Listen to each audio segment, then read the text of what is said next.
Assalamualaikum warahmatullahi wabarakatuh. Kami dari kelompok sosiologi kelas 12 IPS 4. Di sini kami akan menjelaskan tentang materi ketimpangan sosial di era globalisasi yang akan disampaikan oleh saya Alvin Amiruddin Septian. Dan saya Muhammad Rizky Maulana Putra. Dan saya Lintang Rahmawati. Saya Natasha Angelika. Dan terakhir adalah saya Akbar Rizky Ramadan. Mari kita lihat materinya. Materi yang pertama, pengertian ketimpangan sosial. Ketimpangan sosial merupakan keadaan yang terjadi karena adanya kesenjangan atau ketidakseimbangan akses untuk mendapat dan memanfaatkan sumber daya yang tersedia. Contohnya seperti gambar berikut. Oke, untuk sebelumnya terima kasih untuk Kak Alvin yang telah menjelaskan pengertian ketimpangan sosial di era globalisasi. Nah, untuk sebelumnya saya ingin bertanya kepada kalian nih guys, udah ngerti belum? Pastinya udah mengerti ya, karena Kak Alvin menyampaikannya dengan secara ringkas dan singkat ya, sangat jelas apalagi tah. Untuk selanjutnya, izinkan saya untuk menjelaskan materi selanjutnya. Saya Kak Rizky akan menjelaskan tentang faktor penghambat yang ada dalam ketimpangan sosial di era globalisasi. Yang pertama di sini ya, ada yang namanya faktor internal, yaitu faktor-faktor yang berasal dari dalam diri seseorang.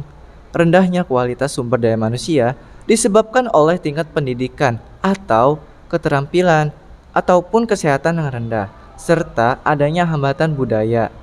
Terlebih lagi dalam budaya kemiskinan. Selanjutnya ada yang namanya faktor eksternal kawan-kawan.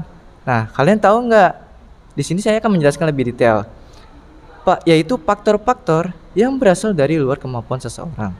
Hal ini dapat terjadi karena birokrasi atau adanya peraturan-peraturan resmi atau kebijakan, sehingga dapat memperkecil akses seseorang untuk memanfaatkan kesempatan, peluang yang tersedia.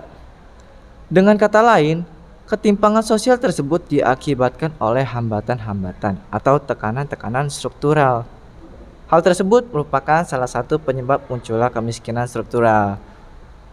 Sampai di sini ada yang ingin bertanya?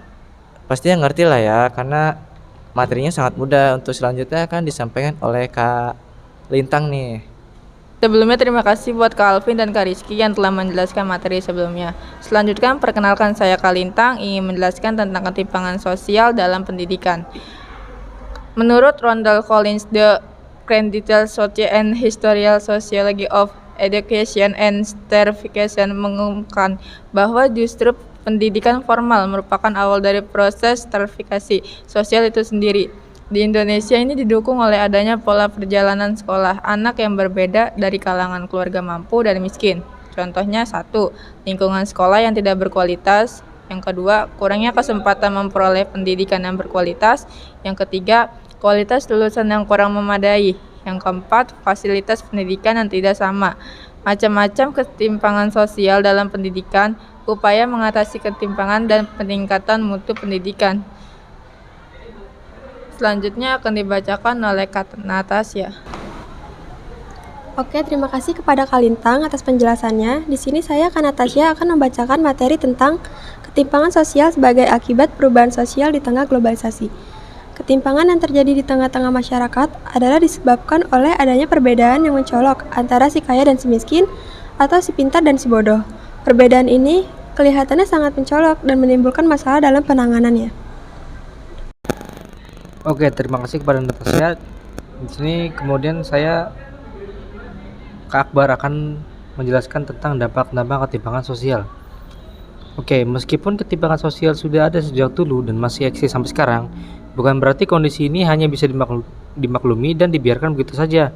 Pasalnya, ketimpangan yang terlalu jauh dan berlarut-larut bisa menimbulkan banyak dampak negatif. Seperti 1. Kualitas pendidikan semakin rendah.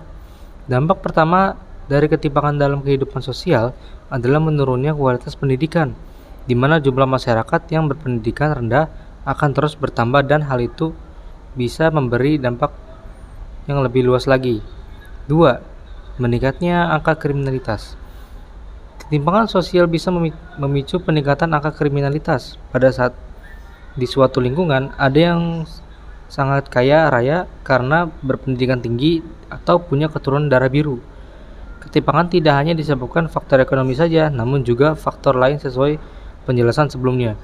Sehingga angka-angka kriminal yang punya beragam modus akan mencuat ke permukaan. 3. Kemiskinan yang semakin parah. Rendahnya tingkat pendidikan masyarakat bisa mempengaruhi pendapatan masyarakat tersebut. Lulusan SD tentunya saat bekerja akan memperoleh upaya yang lebih rendah dibanding lulusan SMA maupun lulusan perguruan tinggi. Keempat, terjadi dekadensi moral. Ketimpangan dalam kehidupan sosial juga bisa menyebabkan terjadinya dekadensi moral. Dekadensi moral adalah proses pengikisan jati diri terkait merosotnya nilai-nilai agama, budaya, nasionalisme, dan sebagainya. Contoh atau bentuk dekadensi sosial sebagai dampak ketimpangan ada banyak. Sebut saja seperti pergaulan bebas di kalangan remaja, tingginya kasus pencabulan, tingginya angka korupsi dari para pejabat, tawuran, dan lain sebagainya. Sebelumnya terima kasih pada Kak Akbar yang telah menyampaikan materi tentang dampak sosial di era globalisasi. Dan saya akan melanjutkan, yaitu tentang bentuk ketimpangan sosial. 1. Ketimpangan pengembangan diri manusia. 2. Ketimpangan antara desa dengan kota. Yang ketiga, ketimpangan antar wilayah dan subwilayah. Yang keempat, ketimpangan antar golongan sosial ekonomi. Yang kelima, ketimpangan penyebaran aset. Dan yang terakhir, yaitu yang keenam, ketimpangan antar sektor ekonomi. Cara mengatasinya adalah 1. Meningkatkan kualitas SDM. 2. Mobilitas geografis. 3. Menciptakan peluang kerja. 4. Menyalurkan bantuan sosial yang tepat sasaran. Yang terakhir, memberantas kekurangan gizi atau gizi buruk di masyarakat lainnya. Sekian dari kelompok kami. Wassalamualaikum warahmatullahi wabarakatuh.